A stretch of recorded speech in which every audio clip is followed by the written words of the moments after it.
Con sumo gozo ya estamos nuevamente en una nueva clase que nos tiene juntos escudriñando las Escrituras. Estaba leyendo hace un rato eh, el capítulo 17 del libro de los Hechos de los Apóstoles, cuando allí en el versículo 10, 11 y 12 está hablando de aquellos eh, de, de Berea, y decía que eran más ilustres, más nobles que los de Tesalónica, porque escuchaban las palabras del apóstol Pablo y las escudriñaban para ver si eran así, escudriñaban las Sagradas Escrituras, o sea, confrontaban lo que Pablo les estaba enseñando con las Sagradas Escrituras para ver si las cosas que Pablo les estaba enseñando realmente eran así o no eran así. Y por eso la Escritura los deja, no tienen ninguna carta, no hay ninguna carta a los hermanos o a la iglesia de Berea. Lo que hay es una referencia de que eran más nobles que los de otras iglesias, debido a que cuando recibían la palabra, la enseñanza del apóstol Pablo, escudriñaban las escrituras para ver si las cosas que Pablo les decía eran así. Y yo realmente siento la necesidad de que todos ustedes, amados estudiantes, tanto pastores como líderes, como servidores, que están estudiando este diplomado, más todos aquellos creyentes que también están estudiando para poder servir al Señor conforme lo enseñan las Sagradas Escrituras. Me encanta enseñarles, porque yo sé que ustedes son personas que no toman lo que yo les enseño como última palabra, sino que a posteriori van y escudriñan las Escrituras para ver si las cosas que estamos aprendiendo, como se las estamos enseñando, son verdaderamente así. Porque en definitiva, la única verdad revelada son las Sagradas Escrituras. La única palabra de Dios revelada al hombre está escrita en la Biblia, en las Sagradas Escrituras. Así que me complazco en estar nuevamente con ustedes en una clase más de este diplomado. Este diplomado que, como usted ve en su pantalla, se llama Teología y Práctica de la Función Ministerial. Teología y Práctica de la Función Ministerial. Estamos en la probablemente séptima materia. Séptima materia, que es entendiendo las fiestas de Yahweh nuestro Dios. Entendiendo las fiestas de Yahweh Dios, estamos transitando juntos en las tres primeras clases, que son introductorias. O sea, no podemos ir de lleno a analizar las fiestas si no transcurrimos y entendemos lo que estamos explicando en estas tres primeras clases. Ya hemos dado dos, esta es la tercera clase introductoria, y ya, si Dios así lo permite, en la próxima clase empezaremos con la primera de las 7 más 1 fiestas de Levítico capítulo 23. Es la materia en la que vamos a estudiar todas las fiestas establecidas por Dios, las fiestas de Dios, no las fiestas de los judíos, las fiestas de Dios a las que estamos invitados, establecidas por Dios mismo en Levítico capítulo 23, y decimos es una fiesta más 7 fiestas. Una más 7. Algunos hablan de una más 8, ya les hablé en la última clase que probablemente algunos están tomando el octavo día de la fiesta de tabernáculos como una fiesta adicional, que es la Simchat Torah, pero nosotros vamos a estudiar como una más 7, Levítico capítulo 23. Entonces era necesario que pasemos por estas tres clases previas para estar con una base sólida, para no tener confusiones cuando comencemos a estudiar cada una de las fiestas. Sabemos que las fiestas se llaman, en hebreo la palabra usada es moed, moed, moed en singular. Siempre que ustedes vean una palabra en hebreo terminada con im, im y m, eso la convierte en plural. Entonces, Moedim sería en plural, Moed en singular, Moedim en plural, o Moadim. Se la referencia más como Moadim que Moedim. Pero usted ya sabe que es la palabra que se usa para citas, encuentro, citas, una ocasión especial de un encuentro especial con Dios. Entonces, Dios nos cita a sus fiestas. Ese es el verdadero significado, traduciendo del hebreo al español, al castellano. Así que este es el tema de esta materia. El gran tema de esta materia es aprendiendo de qué manera nos debemos preparar para asistir a las citas especiales con que Yahweh Dios nos ha invitado, a las que Yahweh Dios nos ha convocado. Él nos invita a su fiesta. Es como que yo estoy celebrando algo. Por ejemplo, la costumbre occidental es celebrar el día del aniversario de nacimiento, vamos a llamarle, cuando se cumple cada año del nacimiento de la persona, lo que se llama cumpleaños. Entonces, si yo celebro mi cumpleaños y los invito a ustedes, queridos pastores, líderes, servidores, queridos estudiantes de esta carrera, los invito a ustedes a mi fiesta de cumpleaños, nadie puede decir que son las fiestas de ustedes. No, esta es una fiesta de los estudiantes del diplomado en teología y práctica ministerial. No es una fiesta de ustedes los estudiantes. Es una fiesta mía, a la que yo los estoy invitando. Por eso la religión cristiana tradicional mira Levítico capítulo 23 y dice, son las fiestas de los judíos. No, si usted lee con detenimiento, son fiestas de Yahweh Dios a la que nos está citando. Por eso son Moadim, son citas.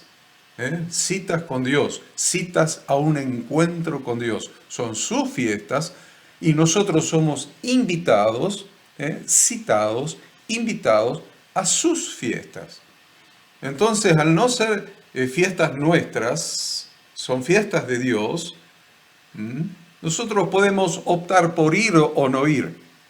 Podemos optar, voy o no voy, como cuando me invitan a un cumpleaños, opto por ir o no ir al cumpleaños, a la fiesta de cumpleaños, que es una fiesta de quien cumple años. Entonces, en este caso, las fiestas de Dios son fiestas de Él, nos cita a sus fiestas y nosotros tenemos el libre albedrío de ir o no ir a sus fiestas.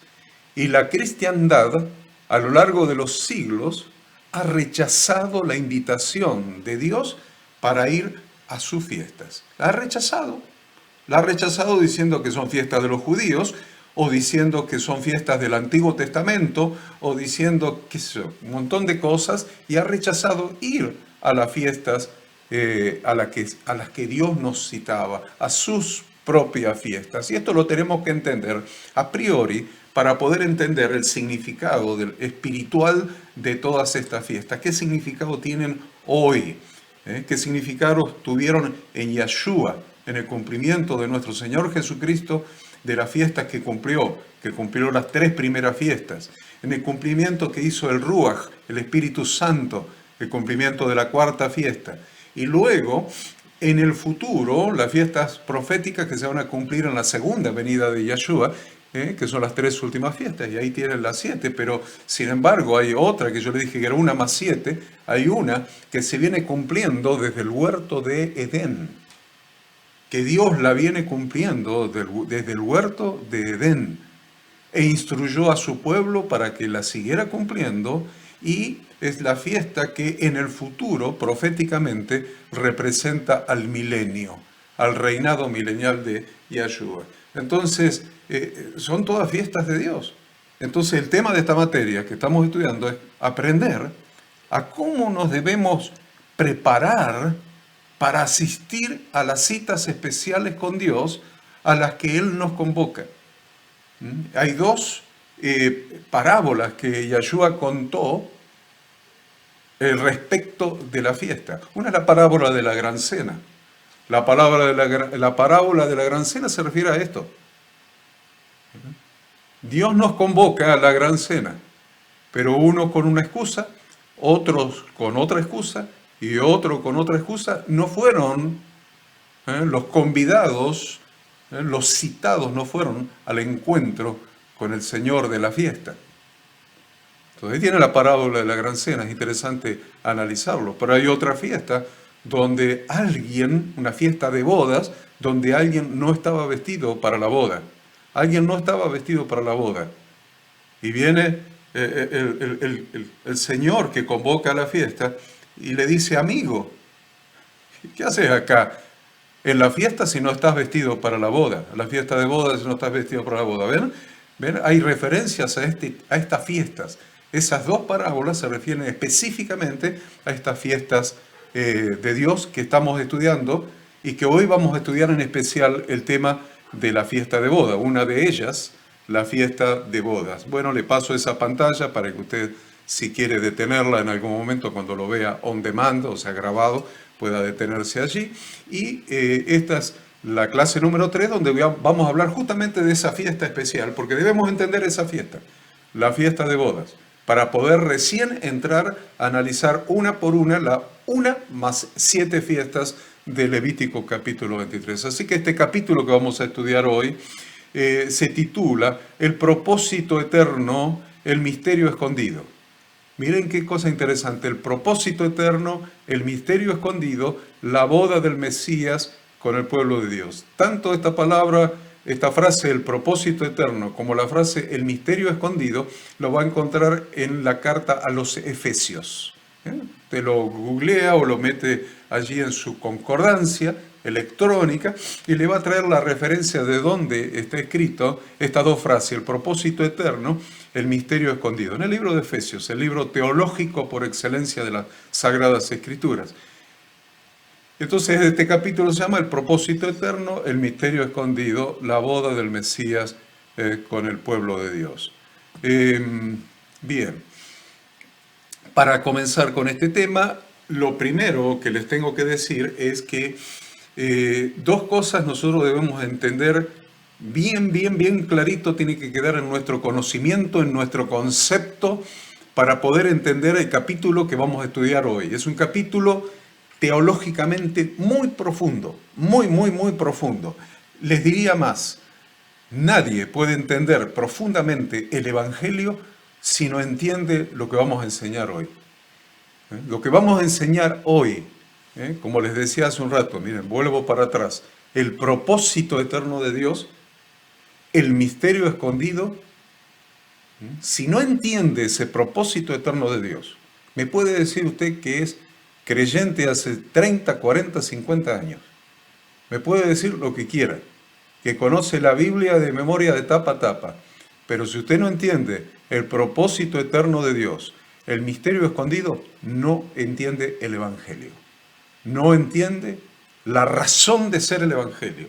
No entiende el por qué Jesucristo vino al mundo, se hizo carne, habitó entre nosotros, tabernaculizó entre nosotros, sería la palabra correcta, tabernaculizó entre nosotros en un tabernáculo de carne, murió en la cruz del Calvario, primero enseñó la Torá de su Padre durante todo su ministerio, luego murió en la cruz del Calvario, al tercer día resucitó, a los 40 días ascendió a los cielos y prometió que iba a regresar. Y todo eso lo vamos a ver hoy, si Dios así lo permite. Si no me alcanza el tiempo, las 2 horas que tengo, y me queda algo para la clase que viene, no se preocupe, lo vamos a terminar de dar bien detallada y profundamente con el mayor basamento escritural que me sea posible en mi limitación.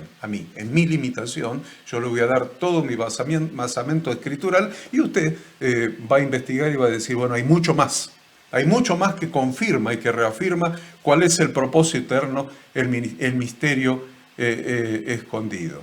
Lo primero que tenemos que saber para analizar esto es que estamos hablando del matrimonio mesiánico. El matrimonio mesiánico. Tómelo así. Y los que están tomando nota, tómelo, el matrimonio mesiánico. Y los dos conceptos preliminares, previos, para entender el matrimonio mesiánico son estos dos que le voy a dar. Primero, la creación fue hecha por Yahweh para el Mesías, su Hijo. Lo primero que tenemos que entender a la luz de las Sagradas Escrituras, que la creación del universo que conocemos, físico y espiritual, fue hecho por Yahweh, Dios, para el Mesías, para su Hijo. Y usted lo va a encontrar en Colosenses. Miren, ahí yo le transcribo y usted, la letra chiquita porque es bastante pasaje, pero tratemos de leerlo. A ver, en Colosenses va a decir, Él, o sea, Yahshua, el ungido del Padre, Jesucristo, Él es la imagen del Dios invisible, el primogénito de toda creación, porque en Él fueron creadas todas las cosas, las que hay en los cielos y las que hay en la tierra, visibles e invisibles, sean tronos, sean dominios, sean principados, sean potestades, todo fue creado por medio de Él y para Él. La creación fue hecha por Yahweh Dios para el Hijo. Dice, todo fue creado por medio de Él y para Él. Y Él es antes de todas las cosas, y todas las cosas en Él subsisten. Y Él es la cabeza del cuerpo, que es la iglesia. Y ahí aparece una figura interesante que usted tiene que subrayar ahí en su Biblia. Y Él es la cabeza del cuerpo, porque esto después va a tener relación con Efesios capítulo 5. Entonces, y Él es la cabeza del cuerpo, que es la iglesia. Él, que es el principio, el primogénito de entre los muertos, para que en todo tenga la preeminencia, por cuanto agradó al Padre, que en Él habitase toda plenitud, y por medio de Él reconciliar consigo todas las cosas, así las que están en la tierra como las que están en los cielos, haciendo la paz mediante la sangre de su cruz. Entonces queda fundamentado con este texto, con este pasaje bíblico, que la creación fue hecha por Yahweh Dios para el Mesías, su Hijo. Y la segunda cosa previa, todavía como introducción, que tenemos que entender antes de empezar a desarrollar el tema, es que el Padre estableció a Israel como esposa de su Hijo. Por supuesto que a la iglesia cristiana gentil esto le resulta muy chocante, muy contradictorio. Algunos se enojan, algunos no quieren que les hablemos de eso. Pero la verdad que bíblicamente el Padre estableció a Israel como esposa de su Hijo. Lo vamos a encontrar en varios pasajes, pero vamos a empezar con el Éxodo 23, 20 al 33. He aquí yo envío mi ángel delante de ti para que te guarde en el camino. ¿Quién es mi ángel? ¿Quién es el ángel de Yahweh? ¿Quién es el ángel de Jehová, el ángel de Yahweh?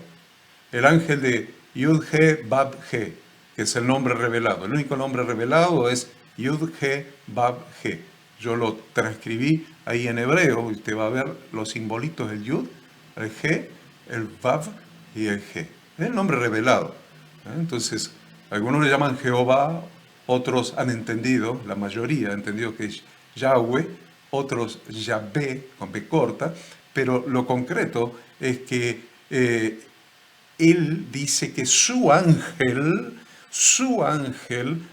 mi ángel, yo envío mi ángel delante de ti para que te guarde en el camino y te introduzca en el lugar que yo he preparado. El ángel de Yahweh, la imagen visible de Dios, siempre en el Antiguo y en el Nuevo Testamento, la imagen visible de Dios se llama Yahshua el Mesías, se llama Jesucristo. Esa es la imagen visible de Dios. Dice el 21, guárdate delante de Él. Miren qué interesante, guárdate delante de Él y oye su voz.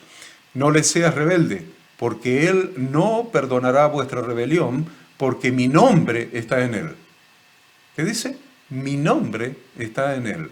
Por eso no decimos Yeshua, por eso decimos Yahshua. ¿Por qué Yah? porque usted va a encontrar en los salmos el ya, que está traducido como ja, ja, en los salmos, refiriéndose al nombre de Dios, ja. En realidad es ya, porque es una yud en hebreo la que tiene, entonces ya, ya. Entonces, no es Yeshua, es Yahshua. No se preocupe, si usted dice Jesús, está bien. Si dice Jesucristo, sabemos a qué persona nos estamos refiriendo. Si dice Yeshua, sabemos a quién nos estamos refiriendo. Y si dice Yahshua, también lo sabemos. Pero lo concreto es que acá dice que el nombre de Yahweh estará en él. ¿Dónde está eso? En el versículo 21 que estábamos leyendo. Porque mi nombre está en él. Pero si en verdad oyeres su voz e hicieres todo lo que yo te dijere, seré enemigo de tus enemigos y afligiré a los que te afligieren. Porque mi ángel, otra vez ven, porque mi ángel irá delante de ti y te llevará a la tierra del amorreo, del eteo, del fereceo, del cananeo, del heveo, del jebuseo, a los cuales yo haré destruir. ¿Adelante de quién? Por eso yo les decía, el Padre estableció a Israel como la esposa de su hijo. Adelante de su esposa, adelante de su prometida, adelante de la que el Padre escogió. Y tome nota de esto, iría delante de la que el Padre escogió para que sea su esposa. En ese momento, adelante de la novia, Israel. Por eso usted en el Nuevo Testamento va a ver, voy pues a preparar morada para vosotros. Y si me fuere y os preparare el lugar, vendré otra vez y os tomaré a mí mismo para que donde yo estoy vosotros también estéis. ¿Ven? Hay un paralelismo entre este pasaje del Antiguo Testamento y el pasaje de Yahshua prometiendo que va a la casa del Padre a preparar morada para nosotros, es decir, va delante nuestro. Entonces, no te inclinarás, versículo 24, a sus dioses ni los servirás. ¿Por qué no se inclinarán a sus dioses y los servirás? Porque eso es adulterio. La idolatría es adulterio. ¿Qué es adulterio? Adulterio es meterse en la cama con alguien que no es tu esposa o tu esposo. Por lo tanto, Dios solo es Dios. Shema Israel. Yahweh, Elohim o Eloheinu, Yahweh Echad. Yahweh uno es, el único Dios vivo y verdadero. Entonces, serle infiel a Dios, inclinándose ante ídolos, es idolatría. Es meterse en la cama con alguien que no es tu esposo. Miren que estamos hablando de matrimonio. Qué interesante que estamos analizando las Sagradas Escrituras con una óptica del propósito eterno de Dios, del misterio escondido de los tiempos. Matrimonio, miren, vamos. Ni los servirás ni harás como ellos hacen, antes los destruirás del todo y quebrarás totalmente sus estatuas. Mas a Yahweh vuestro Dios serviréis y a Él bendecirá tu pan y Él bendecirá tu pan y tus aguas y yo quitaré toda enfermedad de en medio de ti. No habrá mujer que aborte ni estéril en tu tierra y yo completaré el número de tus días. Yo enviaré mi terror delante de ti y consternaré a todo pueblo delante donde entres y te daré la cerviz de todos tus enemigos. Enviaré de ti a la avispa que eche fuera al heveo, al cananeo, al eteo de delante de ti. No los echaré delante de ti, etcétera, etcétera, etcétera, etcétera. Y lean ustedes hasta el versículo 33. Vamos a avanzar con otro pasaje bíblico. Apocalipsis 19. Y salió del trono una voz que decía, alabad a nuestro Dios todos sus siervos, y los que le teméis, así pequeños como grandes. Y oí como la voz de una gran multitud, como el estruendo de muchas aguas, y como la voz de grandes truenos que decía, aleluya, porque el Señor nuestro Dios Todopoderoso reina. Gocémonos y alegrémonos, y démosle gloria, porque han llegado las bodas del Cordero, y su esposa se ha preparado. ¿De qué está hablando? ¿No está hablando de matrimonio? ¿No está hablando de matrimonio? Debemos entenderlo. En esta clase tenemos que entenderlo porque así vamos a poder entender qué significan las citas de Dios, las fiestas de Dios. ¿Eh? Toda la fiesta de Dios, Levítico 23. Está hablando de matrimonio. Aleluya. Porque el Señor, nuestro Dios Todopoderoso, reina. Gocémonos y alegrémonos y démosle gloria porque han llegado las bodas del Cordero y su esposa se ha preparado. Y a ella se le ha concedido que se vista de lino fino, limpio y resplandeciente, porque el lino fino es las acciones justas de los santos. Y el ángel me dijo, escribe, bienaventurados los que son llamados a la cena de las bodas del Cordero. Y me dijo, estas son palabras verdaderas de Dios. Todo el universo, toda la creación se trata de un matrimonio. Toda la creación se trata de un matrimonio. ¿Por qué les parece que Satanás quiere destruir el matrimonio? ¿Por qué le parece a ustedes que Satanás ha hecho que sea tan fácil divorciarse, tan natural divorciarse, que Satanás ha hecho el matrimonio igualitario, que Satanás ha hecho todas estas cosas que vemos en la sociedad actual, aún gente que se casa con objetos? Mire el diario, va a encontrar gente que se casa con objetos. Entonces, el diablo sabe bien cuál es el propósito eterno de Dios y que el propósito eterno de Dios se trata de un matrimonio, y trata de desvirtuar la imagen física de lo que es espiritual para Dios, para que no lo entendamos y para que no tenga ningún tipo de valor. Y si ustedes miran Efesios 5:32, Efesios 5 le está hablando del matrimonio,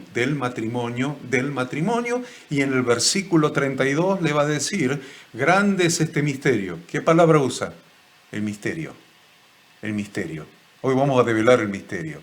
Grande es este misterio, mas yo os digo esto respecto de Cristo y de la iglesia. ¿Se dan cuenta que se trata de un matrimonio? Y le llama misterio. Grande es este misterio, mas yo digo esto respecto de Cristo y de la iglesia. Vamos a estudiar hoy, hasta donde lleguemos, el proceso de la boda hebrea. El proceso de la boda hebrea para poder entender de qué estamos hablando. ¿Cuál es el tema? ¿Cómo es ese proceso que Dios le instruyó a la boda hebrea, a su pueblo, para que entendamos la profundidad espiritual de la boda del Mesías con su pueblo, su quejilá, su eclesía? Y el proceso que vamos a estudiar hoy, o al menos lo vamos a comenzar, es lo primero que se hace en una boda hebrea antigua, tradicional. No digo ahora como es la jupá o que se firma la ketubá en la ceremonia de boda. No, vamos a hablar de la boda hebrea bíblica. Lo primero que sucedía en la Sagrada Escritura, y yo se lo voy a demostrar. Cada uno de estos puntos se lo voy a demostrar y vamos a estudiar el significado espiritual de cada uno de estos puntos. Lo primero era que el padre elegía la novia para su hijo. Elegía la novia para su hijo. Segundo, el precio, o el mohar, por la novia era acordado y se establecía el pacto matrimonial. Ese pacto matrimonial se llama kiddush. Luego se firmaba el compromiso matrimonial, que era un contrato matrimonial, donde se establecían los derechos y obligaciones. El compromiso matrimonial que se denomina ketubá. Hasta el día de hoy, solamente que la ketubá ahora la firman bajo la jupá en la ceremonia. Pero en la antigüedad se firmaba ya el compromiso matrimonial ketubá.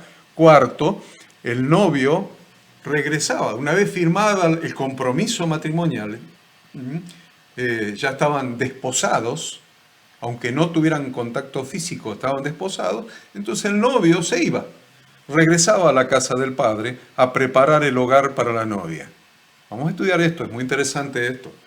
En quinto lugar, el padre del novio el padre del novio daba su aprobación para que el novio regrese a buscar a la novia. O sea, había firmado el compromiso de bodas, volvió a la casa del padre a preparar el hogar para la novia. Cuando terminó de preparar el hogar, el padre dice, está bien el hogar que le preparaste a esta chica, anda a buscarla para que terminemos la ceremonia de la boda. Entonces, en sexto lugar, el novio, autorizado por el padre, regresa. ¿No le llama la atención que Yeshua dijo, ni los ángeles del cielo saben cuándo el novio va a regresar por su novia? Ni el hijo sabía, ahí lo tienen, ¿ven? El padre va a determinar el momento en que todo está listo para que el hijo regrese a buscar a su novia. ¿Ven? La séptima etapa comienza la procesión matrimonial, la procesión donde van el novio con la novia y el cortejo con las lámparas, y anote lámparas, porque va a entender por qué les digo que es importante el cortejo con las lámparas. Entonces la procesión matrimonial, en octavo lugar, llegan al nuevo hogar, ahí se termina de hacer la ceremonia de bendición de la boda y comienza el banquete de bodas. Durante 7 días duraba la fiesta de casamiento, la fiesta de bodas, mientras los novios estaban en su recámara. Muy bien, eso lo tenemos que estudiar. ¿Cuándo? Hoy y probablemente parte de la clase de la semana que viene. Ahora, yo les hablé de la ketubá. La ketubá, el pacto de bodas de Dios con su pueblo. El pacto de bodas de Dios con su pueblo. La Torá es nuestra ketubá. La Torá, la Biblia, las Sagradas Escrituras, es nuestro pacto, nuestra ketubá con Yahweh Dios, y firmada a través de su imagen visible y Yahshua su ungido. Lo leo, léalo usted, a ver, léalo usted. Léalo. Pastores, estudiantes, ¿cómo venimos? ¿Cómo venimos? Si están ya enredados, ni les cuento cómo van a estar dentro de un rato, Así que vamos tranquilos. Por eso no me estoy apurando, para que ustedes vayan entendiendo profundamente esto. A la hora vamos a hacer un recreo para que respiren un poco más y seguimos. Pero ¿cómo vienen? Léalo a esto, léalo. Léalo, querido pastor. Muchos pastores están ahí, muchos pastores, líderes, servidores, creyentes que quieren servir al Señor, que se han inscrito para hacer este curso. Léalo tranquilo. La Torá es nuestra ketubá con Yahweh Dios a través de su imagen visible y Yahshua su ungido. Nos tenemos que familiarizar con estas palabras en hebreo. Sí que nos tenemos que familiarizar, porque son importantes para entender el Evangelio, para entender el propósito eterno de Dios, el misterio escondido de los tiempos. Esta es la razón por la que los novios se casan bajo una jupá simbólica. ¿Qué es una jupá? ¿Vieron? La jupá es como la carpita esa, no sé cómo llamarle. Las mujeres lo saben mejor. Las alumnas me deben estar diciendo que no diga carpita. Bueno, como sea, es una especie de toldito, de carpita, no sé cómo llamarle. Eso es la jupá, donde se hacen las ceremonias de boda. Ahora, los novios se casan bajo esa jupá simbólica, porque una jupá tiene la forma de una tienda. Una tienda. La palabra jupá significa abarcar, cubrir, proteger, acoger, y representa la divina presencia, la presencia de Dios, de Yahweh Dios, la divina presencia que se cierne sobre el novio y la novia para unirlos. Porque el hombre y la mujer, y permítanme esto, porque si la jupá representa la presencia de Dios que une a la pareja, esto es así porque el hombre y la mujer solamente se pueden convertir verdaderamente en uno, como dice la Escritura, se pueden convertir en uno si se dedican a algo más grande que ellos mismos. Y eso más grande que ellos mismos es Dios mismo. Cuando dos personas se unen para una causa común más elevada, entonces trascienden las diferencias entre ellos y se convierten en uno. Entonces, amor, atracción, química, biología y físico son todos elementos importantes para el matrimonio, pero lo que los mantendrá juntos, unidos, son los valores espirituales compartidos y un común sentido de propósito divino.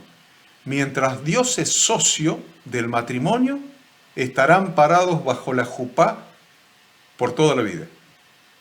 Mientras que Dios es socio del matrimonio, estarán bajo su cobertura, parados bajo la jupá durante toda la vida. Es hermoso esto. Es hermoso esto. Vamos a aclarar mucho más estos conceptos. Vamos a aclarar mucho más estos conceptos. Ahora nos vamos a poner a estudiar en serio. Permítanme que nos pongamos a estudiar en serio hasta el recreo y después vamos a seguir cada vez más profundamente. Pero ¿se acuerdan de los pasos que yo dije? Los 9 pasos de la boda hebrea según el Antiguo Testamento. Vamos a verlo ahora. O sea que vamos a ponernos a estudiar. ¿Está preparado ahí? Vamos. Vamos. Hay dos etapas en la boda hebrea según el Antiguo Testamento. 2 etapas. La primera etapa se llama Kiddushin. Kiddushin. Kiddushin viene de la palabra santificación o santidad, santificación. ¿Qué es el Kiddushin? La santificación es el desposorio o compromiso.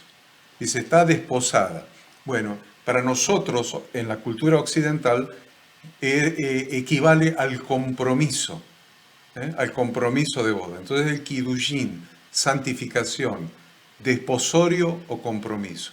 ¿Tomaron nota de eso? La segunda etapa es el casamiento propiamente dicho. Entonces vamos a analizar estas 2 etapas, pero vamos a analizar punto por punto cómo se comienza con el Kiddushin y cómo se finaliza con el casamiento propiamente dicho. O sea, las 2 etapas se las doy para que entiendan que hay un proceso en el medio, hay un proceso y hay un periodo de tiempo entre el compromiso y el casamiento propiamente dicho, entre el desposorio y el casamiento. Hay un periodo de tiempo que puede llegar a durar hasta 2 años de tiempo.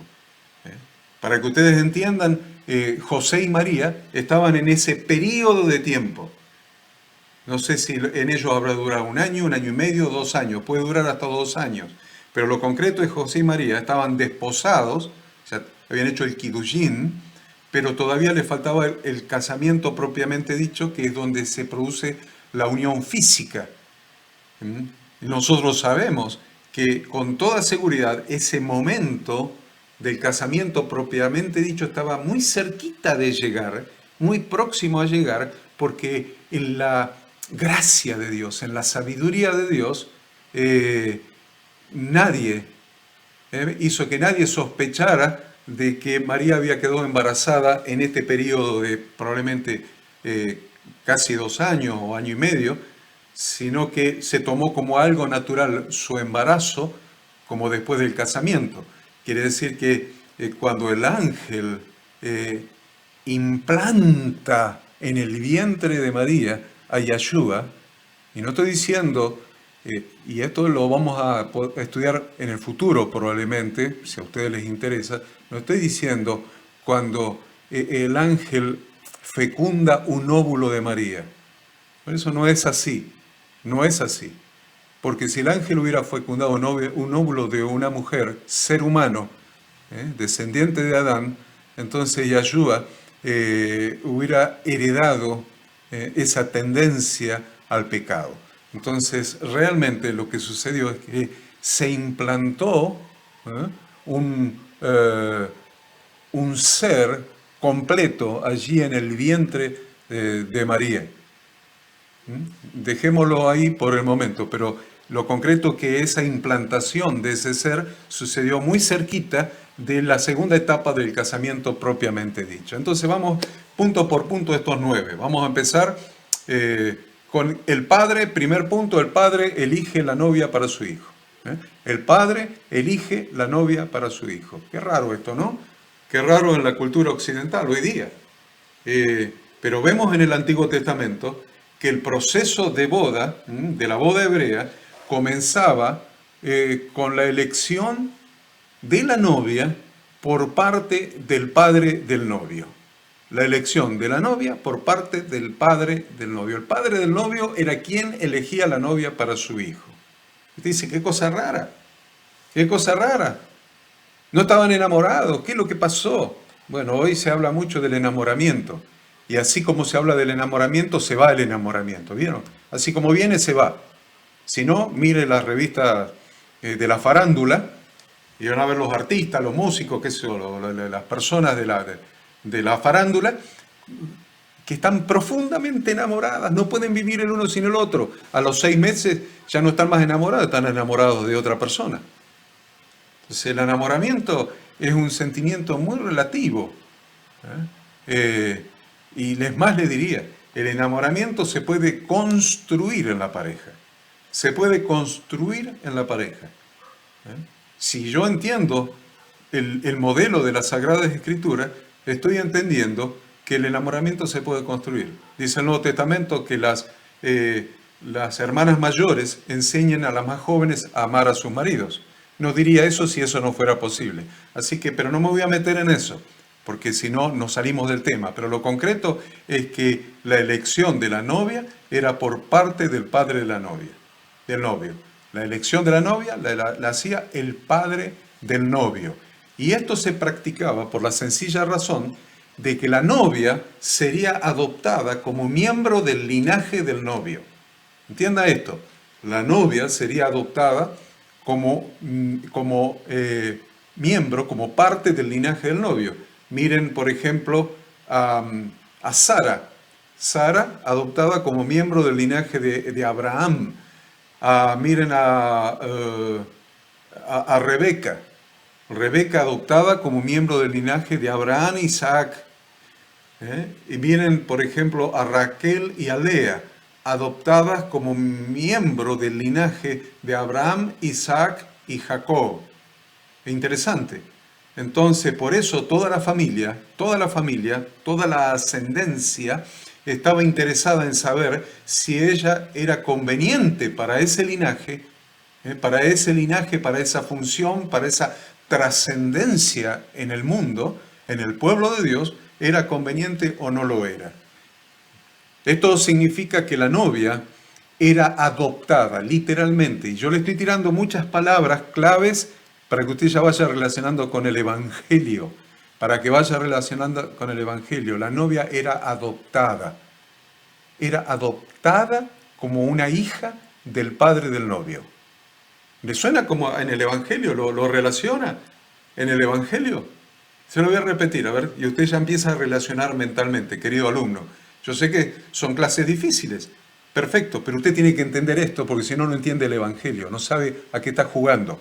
Por eso muchos ministros religiosos están jugando, pues no saben cuál es el Evangelio. Entonces juegan a la religión, juegan a las emociones, juegan a sacarle plata a la gente, viven jugando porque no saben de qué se trata el Evangelio. Entonces usted empieza a relacionar ya en su mente, sobre la base del conocimiento bíblico que tiene, que la novia era adoptada como una hija del padre del novio. Y vamos a leer Efesios 1:3. Dice, bendito sea el Dios y Padre. ¿Ven? Dios y Padre. Miren cómo empezamos a ubicar las piezas. Miren cómo empezamos a ubicar las personas protagonistas de este matrimonio. Bendito sea el Dios y Padre de nuestro Señor Jesucristo, que nos bendijo, y ahí apareció la novia. Está el Padre, el Hijo, y apareció la novia. ¿Lo ven? ¿Lo ven? Vamos otra vez. Bendito sea el Dios y Padre. ¿De quién? Del novio, de nuestro Señor Jesucristo, que nos bendijo. ¿A quiénes? A nosotros, a la novia. nos bendijo con toda bendición espiritual en los lugares celestiales. ¿Con quién? ¿En quién? En el Hijo, en el novio, en Cristo, según nos escogió. Ajá, ¿quién escoge a la novia? El Padre. ¿Lo ven? Versículo 4, ¿lo ven? Según nos escogió en Él, o sea, en Cristo, antes de la fundación del mundo, para que fuésemos santos y sin mancha delante de Él. En amor, habiéndonos predestinado para ser adoptados. Y tienen la adopción de la novia, para ser adoptados hijos suyos por medio de Jesucristo. ¿Qué les dije recién? La novia era adoptada como una hija del padre del novio. Y acá el versículo 5 le está diciendo que nos predestinó para ser adoptados hijos suyos por medio del novio, por medio de Jesucristo, según el puro afecto de su voluntad, para alabanza de la gloria de su gracia, con la cual nos hizo aceptos en el amado. Nos aceptó en el novio, nos hizo aceptos, nos adoptó a la novia, la hizo acepta a la novia en el amado, en el novio, en quien tenemos redención por su sangre, el perdón de pecados según las riquezas de su gracia, que hizo sobreabundar para con nosotros en toda sabiduría e inteligencia, dándonos a conocer, y ahí aparece el misterio, que yo les decía cuál era el misterio, ¿vieron? Aparece, dándonos a conocer, versículo 9, el misterio de su voluntad, el misterio de su voluntad, según su beneplácito, el cual se había propuesto en sí mismo de reunir todas las cosas en Cristo, en la dispensación del cumplimiento de los tiempos, así las que están en los cielos como las que están en la tierra. Qué bueno este texto. Bueno, ya se empezaron a poner contentos, ya empezaron a entender, ya empezaron a entender de qué estábamos hablando. La introducción los dejó medios mal parados, pero ya empezaron a poner en orden las piezas, empezaron a entender, queridos alumnos, de lo que estamos hablando, queridos pastores, líderes, servidores. Porque para ejemplificar este punto, tomaremos el ejemplo, para que ustedes lo entiendan. Vamos a tomar un ejemplo del Antiguo Testamento de una boda. Vamos a tomar la boda de Isaac. Acuérdense quién era Isaac. Abraham, Isaac, Jacob. Vamos a tomar la boda de Isaac. ¿Por qué es tan significativa la de Isaac? Porque es en quien se cumple la promesa hecha por Dios a Abraham.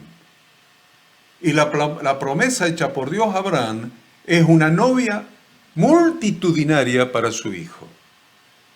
La promesa de Dios a Abraham es una novia multitudinaria para su hijo. Y se empieza a cumplir la promesa de Yahweh a Abraham en Isaac. Entonces, ¿qué vamos a tomar? Vamos a tomar el ejemplo de Abraham. ¿Qué hizo Abraham? Envió a su siervo de mayor confianza, Eliezer, envió a su siervo de mayor confianza para que eligiera la novia para Isaac, su hijo. Y le dio precisas instrucciones de cómo debía ser la novia para su hijo. Le dijo de qué familia tenía que ser, le dijo qué actitudes tenía que tener, qué corazón tenía que tener, qué vocación de servicio tenía que tener. Le dio instrucciones precisas a Eliezer de cómo tenía que ser la novia que él quería para su hijo. Eso lo vemos en Génesis 24, del 2 al 4. En Génesis 24 leemos que Abraham envía a Eliezer. ¿Quién era Eliezer? Eliezer era su siervo de confianza, su siervo de mayor confianza. Y le envía a Eliezer a buscar novia para Isaac y encuentra a Rebeca. En el relato de Génesis 24, Abraham es tipo de Yahweh, del Padre, de Yahweh Dios, del Padre. Abraham es tipo de Yahweh Dios, del Padre. Eliezer es tipo del Espíritu Santo, del Ruach, del Espíritu Santo del Padre que fue enviado. Isaac es tipo de Yahshua, el Mesías, de Jesucristo. Y Rebeca es tipo de la congregación de los santos, lo que nosotros llamamos eclesía, lo que en hebreo sería Kehilá, o Cajal. Entonces, miren, vamos a leerlo y ustedes miren, les va a encantar esta lección. Les va a encantar esta lección, porque ustedes van a poder visualizar en su mente, en su corazón, van a poder ver, van a poder visualizar y van a entender el propósito eterno de Dios. Vamos a leer. Y dijo Abraham a un criado suyo, el más viejo de su casa, que era el que gobernaba en todo lo que tenía, el Espíritu Santo, que era el que gobernaba en todo lo que tenía. Pon ahora tu mano debajo de mi muslo y te juramentaré por Yahweh, Dios de los cielos y Dios de la tierra, que no tomarás, le da instrucciones precisas, no tomarás para mi hijo mujer de las hijas de los cananeos, entre los cuales yo habito, sino que irás a mi tierra y a mi parentela y tomarás mujer para mi hijo Isaac. Qué bueno que está eso. Qué bueno que está eso. Hay evidencia bíblica, todo es Biblia. Para mí todo es Biblia. Lo que se sale de la Biblia es otra cosa. Para mí todo es Biblia. Entonces hay evidencia bíblica de que al menos el hijo o la hija debían ser consultados. Como en el caso de Rebeca, a quien se le preguntó si deseaba ir para ser la esposa de Isaac. Mírenlo en Génesis 24, del 5 al 8. Dice, el criado le respondió, quizá la mujer no querrá venir. Hay una voluntad expresa. Y es muy importante esto desde el punto de vista espiritual de la congregación. Es muy importante. Miren lo que dice. Quizá la mujer no querrá venir en pos de mí a esta tierra. Hay una consulta que está autorizada por el padre para que la novia escogida diga que sí o que no. Y usted dice, qué hermosa figura. No, es la figura más peligrosa de todas. Esta, que suena tan romántica, es la figura más peligrosa de todas. Que se consulte a la novia si quiere. Y entonces miremos a nuestro alrededor, abramos nuestros ojos físicos y espirituales y miremos alrededor. Y miremos a la iglesia diciendo que no. Miremos a la iglesia diciendo que no. Entonces, miren qué le dice, el criado le respondió, quizá la mujer no querrá venir en pos de mí a esta tierra. ¿Volveré pues tu hijo a la tierra de donde saliste? Quiere venir en pos de mí. No quiere venir donde se obedecen tus instrucciones, donde está tu Torá, donde están tus ordenanzas, tus mandamientos, tus estatutos, tus leyes, donde se vive conforme a tu voluntad. A lo mejor no quiere venir acá. ¿Qué hago? ¿Le consigo una buena mujer y lo dejo en el mundo? ¿Lo dejo de donde vos venís? ¿De donde vos saliste? Versículo 6. Y Abraham le dijo, guárdate que no vuelvas a mi hijo allá. Mi hijo no vuelve allá. Jehová Dios de los cielos, que me tomó de la casa de mi padre y de la tierra de mi parentela, y me habló y me juró diciendo, a tu descendencia daré esta tierra. Él enviará su ángel delante de ti, y tú traerás de allá mujer para mi hijo. Estaba Yahshua, el novio, estaba conduciendo toda la construcción de su esposa, de su iglesia. Enviaré mi ángel. Él enviará su ángel delante de ti, y tú traerás de allá mujer para mi hijo. Versículo 8.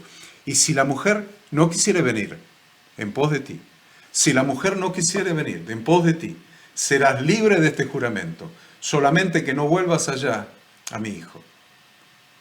Génesis, vamos a saltar, estamos en el 8, vamos hasta el versículo 57. Mira lo que dice el versículo 57. Ellos respondieron entonces, o sea, los familiares de Rebeca respondieron entonces, llamemos a la doncella y preguntémosle. Esto es clave, hermanos, porque vamos a ver cuando se firma la Ketubá al pie del monte Sinaí, Dios lo mandó a Moisés a preguntarle a la doncella. Dios mandó a Moisés a preguntarle al pueblo.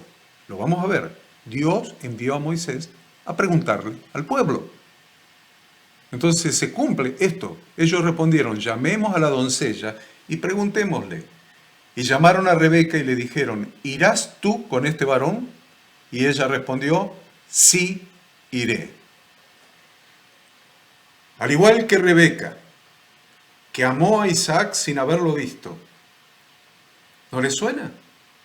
¿Usted cuándo lo vio a Yeshua físicamente? Al igual que Rebeca, que amó a Isaac sin haberlo visto, nosotros amamos a Jesucristo sin haberle visto. Dice en 1 Pedro capítulo 1, en lo cual vosotros os alegráis, aunque ahora por un poco de tiempo, si es necesario, tengáis que ser afligidos en diversas pruebas, para que sometida a prueba vuestra fe, mucho más preciosa que el oro, el cual aunque perecedero se prueba con fuego, se hallada en alabanza, gloria y honra. ¿Cuándo? Cuando se ha manifestado Jesucristo. ¿A quién amáis? Versículo 8. ¿A quién amáis sin haberle visto? En quien creyendo, aunque ahora no lo veáis, os alegráis con gozo inefable y glorioso, obteniendo el fin de vuestra fe, que es la salvación de vuestras almas. ¿Ven el versículo 8? A quien amáis sin haberle visto. ¿Se dan cuenta que la Biblia no hay primero no hay un Viejo Testamento, para empezar, eso es una aberración. Pero tampoco hay un Antiguo Testamento abolido. No hay un antiguo pacto abolido, no hay un Antiguo Testamento abolido. Estamos hablando de 1 Pedro escribiendo en relación con la boda de Isaac con Rebeca. Y está diciendo que así es nuestra boda con Yeshua, con Jesucristo, a quien amáis sin haberle visto. Miren, en Israel, las jovencitas a partir de los 12 años podían ser desposadas o prometidas por sus padres. Pero para consumar el pacto matrimonial, ella debía dar su libre y expreso consentimiento. Si bien el padre la podía prometer el matrimonio a partir de los 12 años, para que se consume el pacto matrimonial, la ketubá, ella debía dar su libre consentimiento, su libre y expreso consentimiento.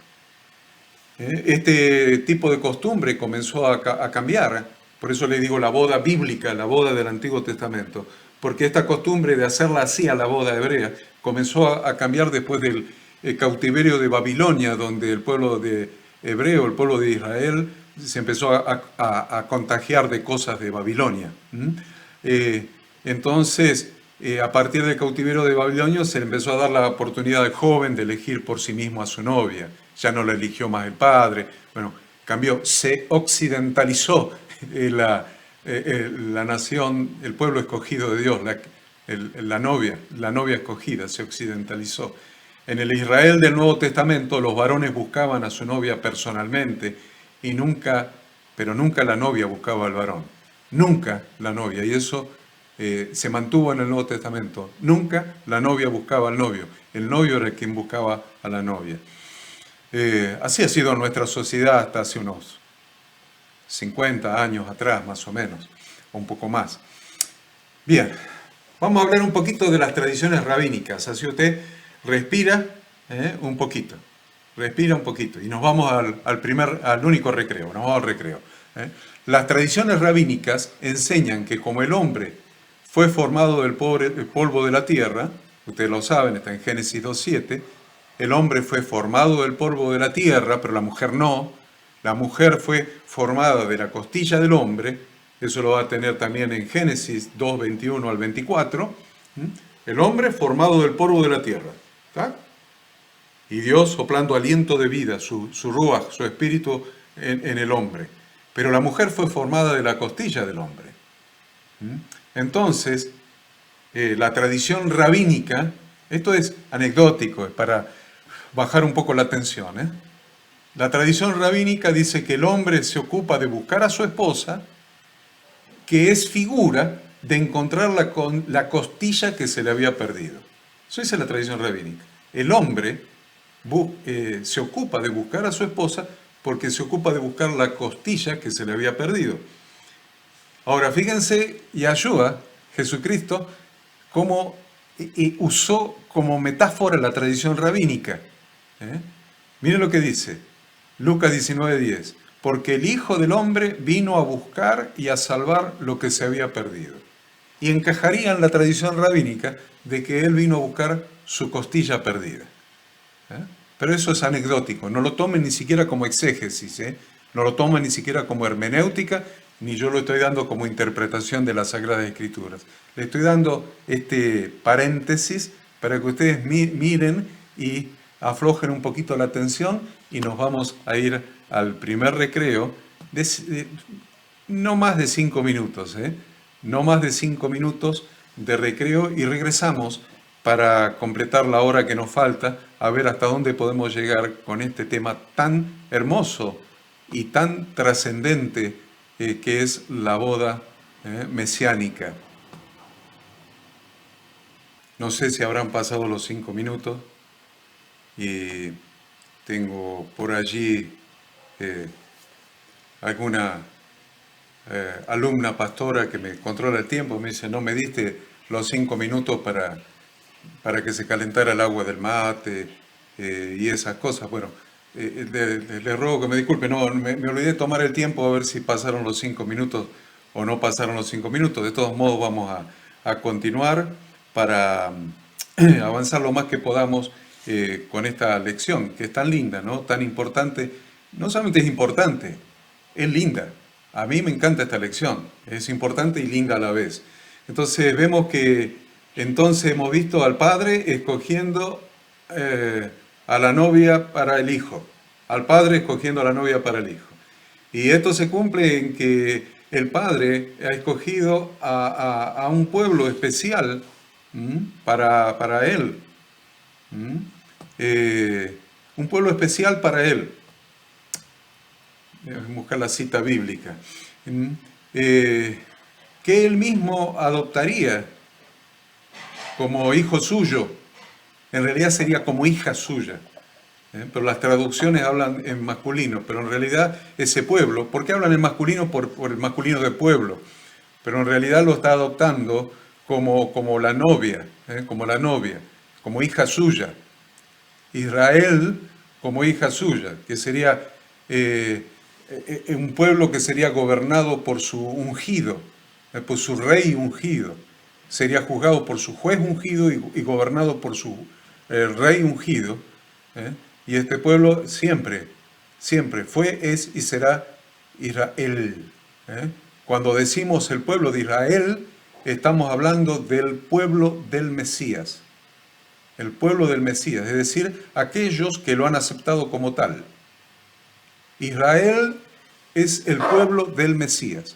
¿Quiénes? Aquellos que lo han aceptado como Mesías, como ungido de Yahweh, como el esposo,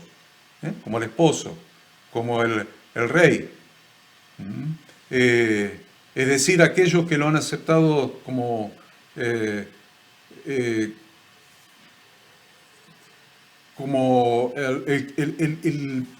Hijo del Padre, el Hijo del Padre, el Hijo del Padre. Y es muy interesante que muchos hacen una confusión. Dicen, en el Antiguo Testamento la Ketubá la firmó Yahweh con el pueblo de Israel.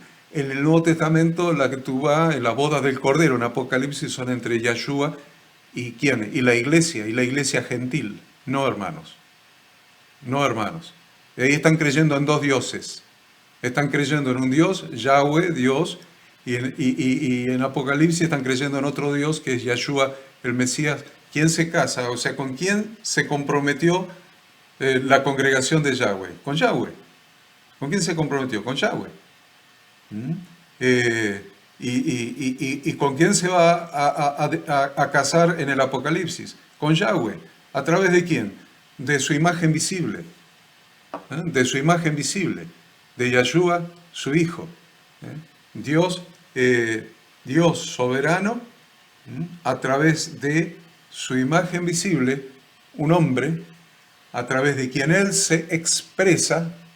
Ya les no sé si ya lo dimos, probablemente ya lo hayamos dicho quién es Yahshua, la lección quién es Yahshua. Entonces es la imagen visible de Yahweh. No hay dos Yahwehs, no hay dos dioses tampoco, mucho menos tres dioses. Hay un solo Dios. Es Oye Israel. Yahweh tu Dios, Yahweh uno es. Uno es. Entonces no hay dos dioses, no hay tres dioses. No hay binidad ni trinidad. Hay un solo Dios, Yahweh. Y el Espíritu Santo es el Espíritu de Dios que Él envía. Y Él es Dios. Él puede enviar a su Espíritu como los 7 espíritus de Yahweh, o puede enviar su Espíritu a cada uno de los millones de corazones donde habita el Espíritu de Yahweh. Pero el Yahweh que está en todo el universo, que es inmanente, puede enviar su Espíritu a diferentes lugares, así como mandaba su ángel y hablaba a través de su ángel, mandó a Yeshua y habló a través de Yeshua, y va a venir Yeshua y Dios se va a desposar con su prometida, con su desposada, se va a casar con su desposada a través de su imagen visible. No hay dos dioses, es un solo Dios. Se va a desposar, se va a casar. ¿Con quién se desposó? En el Sinaí, a través de su imagen visible, Jesucristo, nuestro Redentor. Entonces, miren, si usted mira allí en Deuteronomio 7, 6 y 7, porque tú eres pueblo santo para Yahweh tu Dios. Yahweh tu Dios te ha escogido para hacerle un pueblo especial, más que todos los pueblos que están sobre la tierra. No por ser vosotros más que todos los pueblos, os ha querido Yahweh y os ha escogido, pues vosotros erais el más insignificante de todos los pueblos, sino por cuanto Yahweh os amó. ¿Por qué escogió a su pueblo? Porque los amó, los amó. Y quiso, dice la Escritura, y quiso guardar el juramento que juró a vuestros padres. Os ha sacado Yahweh con mano poderosa y os ha rescatado de servidumbre de la mano de Faraón, rey de Egipto.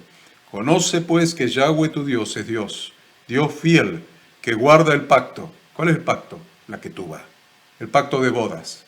La ketubá, el pacto de bodas, que guarda el pacto y la misericordia a los que le aman y guardan sus mandamientos hasta 1000 generaciones, y que da el pago en persona al que le aborrece destruyéndolo. Y no se demora con el que le odia, en persona le dará el pago.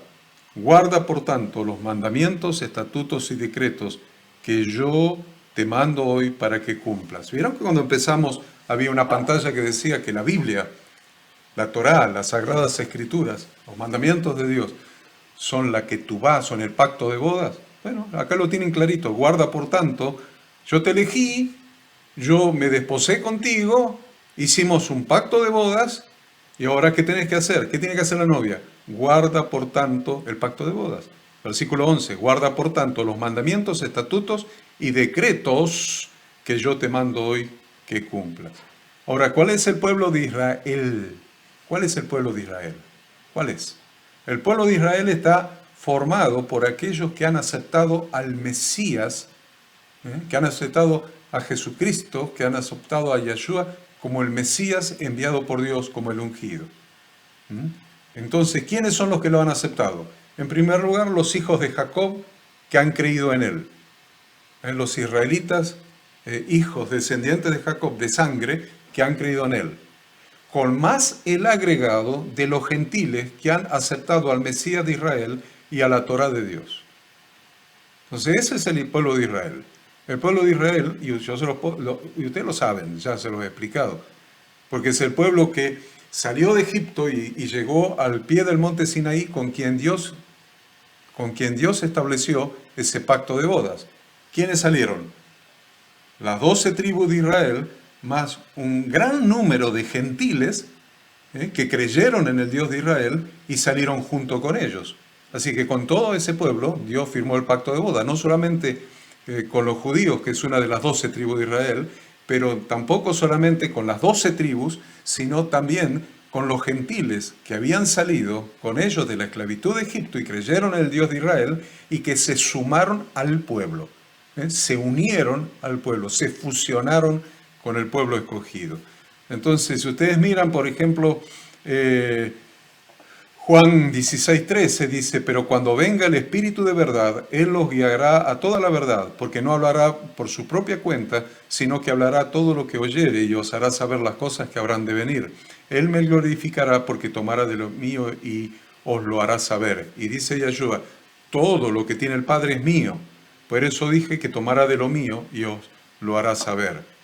Y dice Yahshua, no soy enviado sino a las ovejas perdidas de la casa de Israel. Siempre el pacto, eso está en Mateo 15:24, siempre el pacto de Dios fue, es y será con Israel. Bueno, vamos al segundo paso del proceso. El precio, primero el padre mandó a buscar a la novia, a elegir, mandó a elegir, el padre elige a la novia. Y después, en segundo lugar, lo que se hace es se establece un precio por la novia. Se establece un precio por la novia, se llama mohar, por la novia, un precio que era acordado y después que se acordaba, se ponían de acuerdo con el precio que el novio debía pagar por la novia, se establecía el pacto matrimonial, Kiddush. Cuando el joven encuentra a su novia, miren qué interesante. Cuando el joven encuentra a su novia, ella le hace una invitación a la casa de su padre para presentarlo al padre y que se comience con las negociaciones para concretar la unión. ¿A dónde fue Eliezer cuando la conoció a Rebeca? Eliezer fue a la casa del padre de Rebeca. ¿Para qué? Para que se comience con las negociaciones para concretar la unión. Entonces, el joven varón que se iba a desposar tenía que tener los suficientes medios económicos como para dar una dote matrimonial, que podía ser dinero, que podía ser joyas, que podía ser una propiedad. Entonces, se comenzaban las negociaciones por la novia. Y el padre del varón llama a alguien que actúa como agente para él y su hijo, como un representante, Eliezer, el Espíritu Santo, digamos la figura del Espíritu, la tipología del Espíritu Santo. Este agente en la Biblia es llamado el amigo del novio. ¿Le suena en el Evangelio de Juan? El amigo del novio. Entonces el padre del novio llama a un agente que actúa como agente para él y su hijo, y es lo que la Biblia llama el amigo del novio. Juan 3:27. Respondió Juan y dijo, no puede el hombre recibir nada si no le fuere dado del cielo. Vosotros mismos me sois testigos de que dije, está hablando Juan el Bautista, Juan el Bautista, vosotros mismos me sois testigos de que dije, yo no soy el Cristo, sino que soy enviado delante de él. ¿Vieron? Está toda la Biblia referida al pacto de bodas. Soy enviado delante de él. El que tiene la esposa. Qué interesante, ¿no? Mírenlo con detenimiento en su Biblia. El que tiene la esposa es el esposo. Mas el amigo del esposo, que está a su lado y le oye, se goza grandemente de la voz del esposo. Así pues, mi gozo está cumplido. Ahí tienen a Juan el Bautista. Irá delante de él a preparar el camino. ¿Para quién? Para el novio. Ahora, ¿quién tiene la esposa? El esposo tiene la esposa. ¿Yo quién soy? Dice Juan el Bautista. Yo soy el amigo del novio. Después vamos a ver la otra función que tenía el amigo del novio. Pero la primera función acá es gestionar la ketubá, gestionar el contrato de boda. Ahora, en el Nuevo Testamento todos querían ser el amigo del novio. Esto es muy interesante y es pintoresco para ustedes. En el Nuevo Testamento todos querían ser el amigo del novio. Juan el Bautista dice que él era el amigo del novio, pero si ustedes lo miran al apóstol Pablo, él dice, yo también soy el amigo del novio. A ver, en 2 Corintios 11:2, dice, porque os celo con celo de Dios. Os celo, a la novia, a la iglesia, os celo con celo de Dios, pues os he desposado. Pero al final, ¿quién era el amigo del novio? Os he desposado con un solo esposo para presentaros como una virgen pura al esposo, al novio, a Cristo. 2 Corintios 11:2. Es interesante, pintoresco, porque más de uno de nosotros, o tal vez todos ustedes, pastores, se consideran el amigo del novio que está preparando a la esposa para desposarla con el esposo. Me encanta que así sea, porque la Biblia nos está mostrando que tanto Juan el Bautista dijo que él era el amigo del novio, y Pablo también lo dice, ¿no? Ahora, había que pagar un precio. Lo primero que se establecía en la Ketubá era la dote. ¿Qué precio tenía que pagar el novio por la novia? El padre estableció un precio muy alto a pagar por la novia. Estoy hablando de la congregación de Dios. El padre estableció un precio muy alto para pagar por la novia. Y Jesús lo pagó. Jesús lo pagó. Mateo 26:39. Yendo un poco adelante, se postró sobre su rostro, orando y diciendo: Padre mío, si es posible, pase de mí esta copa, pero no sea como yo quiero, sino como tú. El padre determinó el precio que Yeshua tenía que pagar por la novia. El padre determinó el precio. Y Yeshua tuvo que pagar el precio. Por eso cuando él oró al Padre esa noche en Getsemaní, en el Monte de los Olivos, oró y dijo: Padre, si es posible, Padre, que no tengas que pagar el precio que vos estableciste por la novia. Pero tú lo estableciste, Padre, así que no sea como yo quiero, sino como tú quieres. Por eso, 1 Pedro 1:17 leemos: y si invocáis por Padre aquel que sin acepción de personas juzga según la obra de cada uno, conducíos en temor todo el tiempo de vuestra peregrinación, sabiendo que fuisteis rescatados de vuestra vana manera de vivir, la cual recibisteis de vuestros padres, no con cosas corruptibles como oro o plata. El precio, la dote que se pagó por esta esposa que somos nosotros, que somos su pueblo, su congregación, no fue con cosas corruptibles, dice el versículo 18, como oro o plata, sino con la sangre preciosa de Cristo, como de un cordero sin mancha y sin contaminación, destinado desde antes de la fundación del mundo, pero manifestado en los postreros tiempos por amor de vosotros, y mediante el cual creéis en Dios, quien le resucitó de los muertos y le ha dado gloria, para que vuestra fe y esperanza sean en Dios. Y 1 Corintios 6:20 se lo termina de aclarar y le dice: porque habéis sido comprados. La dote que se pagó por esta esposa, por esta novia, a ver cuál fue: habéis sido comprados por precio.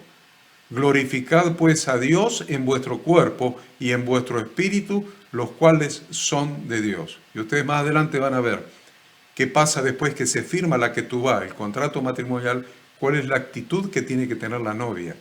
Por eso acá está diciendo: porque habéis sido comprados por precio, glorificad pues a Dios en vuestro cuerpo y en vuestro espíritu, los cuales ahora después que se pagó el precio, ahora son de Dios. Tercer paso en la boda. Tercer paso en la boda hebrea. Se firma el compromiso matrimonial. Se firma el documento. Se firma el contrato de boda. Se firma el acuerdo nupcial. Se firma la ketubá, el compromiso matrimonial. Ketubá en hebreo. Los compromisos de bodas, o sea, el acto, dijimos que se llamaba Kiddushin, el acto del compromiso de boda, eran considerados como un pacto, es decir, un contrato entre las partes. Entre los antiguos hebreos, los desposorios constituían un pacto hablado. En la antigüedad el pacto no era un documento escrito, probablemente porque no había escritura. No sé si había escritura en la época de Abraham, Isaac, Jacob. Sabemos que Moisés escribió todos los libros porque tenía la escritura. Entonces los desposorios constituían un pacto verbal, un pacto hablado. Por eso el profeta Ezequiel habla del juramento de Dios a Jerusalén, el pacto hablado, el juramento de Dios a Jerusalén. Mírenlo en Ezequiel 16:8. Y pasé yo otra vez junto a ti y te miré, y aquí que tu tiempo era tiempo de amores, hablando de una novia, y extendí mi mano sobre ti y cubrí tu desnudez, y te di juramento, y entré en pacto contigo, dice Yahweh el Señor, y fuiste mía. Qué hermoso este pasaje de Ezequiel, ¿eh? Los compromisos de bodas incluían un documento escrito que se llamaba Ketubá, el compromiso matrimonial, el contrato. Era firmar el pacto. ¿De dónde viene la palabra pacto? Antiguo pacto, nuevo pacto. Bueno, ya estén tomando nota ustedes y no se olviden más. De acá viene la palabra pacto. De acá viene la palabra pacto. Este fue el pacto de bodas de Dios con su congregación. El pacto de bodas. Y este pacto de bodas era firmado en una ceremonia que era así como sigue. Miren la ceremonia donde se firmaba el pacto de bodas. A ver si les gusta. La ceremonia. En primer lugar, la familia de los novios se reunían, a veces con testigos adicionales, aparte de los representantes de cada familia de la pareja, a los que hemos designado los amigos de los novios o el amigo del novio, como mínimo. Se le presentaba la ketubá o contrato de compromiso, el pacto de compromiso, el pacto de bodas, que contenía la Torá o la ley, o sea, los 5 libros de Moisés, el sagrado contrato de matrimonio, porque contenía la ketubá. ¿Por qué la ketubá contenía la Torá? Porque la Torá es el pacto, yo se lo puse en una placa, usted vuelva a ver esta clase al principio. La Torá es el pacto de bodas de Dios con Israel. Entonces también se escribían ahí en el pacto de bodas los beneficios y obligaciones que tenía tanto la novia como el novio. Por eso yo siempre les enseño que los cristianos quieren apropiarse de las promesas de Dios del Antiguo Testamento. Aún ahora lo hemos visto en esta cuarentena, la pandemia y todo esto, como las palabras los textos que suben en las redes sociales son todos textos del Antiguo Testamento. Quieren las promesas, quieren las promesas, quieren las promesas, pero la promesa sale de la ketubá. Y la ketubá establece obligaciones y beneficios. Establece obligaciones y beneficios. Y están en un solo documento, no están en 2 documentos. No hay un documento de promesas y otro de obligaciones. La ketubá es una sola. El pacto de Dios con su congregación es uno solo que tiene las 2 cosas, los beneficios y las obligaciones que tenían tanto la novia como el novio, ambos, beneficios y obligaciones. Así se ilustra la unión espiritual de Israel con Dios. Cuando Moisés lleva al pueblo a encontrarse, lleva a la nación a encontrarse con su marido, con su desposado, al pie del monte Sinaí. Éxodo 19:17 dice, y Moisés sacó del campamento al pueblo para recibir a Dios. Y Moisés sacó del campamento al pueblo para recibir a Dios. Y se detuvieron al pie del monte Sinaí. Dice el Salmo 68:8, la tierra tembló. Miren el pacto de bodas. Qué hermoso. ¿Cómo no queremos salir de ese pacto de bodas? Tenemos que ser muy necios, para querernos salir de semejante pacto de bodas hecho por Dios con su pueblo. Tendríamos que ser muy necios. Yo quiero estar dentro de ese pacto tan trascendente, tan relevante, tan impactante, tan asombroso, tan maravilloso. Dice que la tierra tembló, también destilaron los cielos ante la presencia de Dios. Aquel Sinaí tembló delante de Dios, del Dios de Israel. La ketubá es el contrato, es el pacto de matrimonio y estipula el precio que se paga por la novia, la promesa del novio y los derechos de la novia. El novio promete trabajar para su esposa, honrar, mantener, proveer comida, proveer ropa y satisfacer las otras necesidades en la vida de su futura esposa. Y la Torá es nuestra ketubá. Después de esto, la novia acepta el pacto matrimonial. Es muy importante que tomen nota de esto. Una vez que está establecido el pacto de boda, está establecido estos son los puntos, concretamente, estos son los puntos del contrato, del pacto. Entonces, acto seguido, la novia tiene que aceptar el pacto. La novia tiene que aceptar el pacto matrimonial. Y si usted analiza el capítulo 19 del libro de Éxodo, para encontrar, vamos a ver en qué momento preciso Yahweh Dios firmó la Ketubá. Es interesante, queremos saberlo, queremos determinarlo, queremos verlo, queremos visualizarlo en nuestra mente, en nuestro corazón. El momento preciso en que Yahweh Dios firmó la Ketubá con la congregación de Israel. Entonces, vemos que Yahweh toma la iniciativa y realiza un compromiso, un acto, un kiddush, un compromiso con el pueblo de Israel que estaba integrado por las 12 tribus, dijimos recién, las 12 tribus más los extranjeros que se sumaron y se añadieron indistintamente a las distintas tribus. Se añadieron a las tribus, pero eran extranjeros, fueron añadidos a Israel, a las diferentes tribus. Este compromiso es formalizado entonces con la firma de la Ketubá. La Ketubá de bodas, ¿le vamos a llamar? Pacto de bodas, Ketubá de bodas. Y es el pacto que sellan, que firman, que sellan los novios, por el cual ya están casados, aunque todavía no se hayan juntado físicamente. Es el estado descrito en el Nuevo Testamento, les decía hace un rato, entre José y María. Y lo van a encontrar en Mateo 1:18, que dice que estando, el nacimiento de Jesucristo fue así, dice, estando desposada María, su madre, con José, antes que se juntasen, ¿ven? Antes que se juntasen, se halló que había concebido del Espíritu Santo. Entonces, se trata, esta confirmación de la novia, esta aceptación, se trata de la respuesta que debe dar la novia a la propuesta de pacto matrimonial. Es la respuesta que debe dar. Si dice no, es no. Si dice sí, es sí. Si dice no acepto, es no acepto. Y si dice sí acepto, sí acepto. Éxodo 19:4. Dice, vosotros visteis, miren el pacto.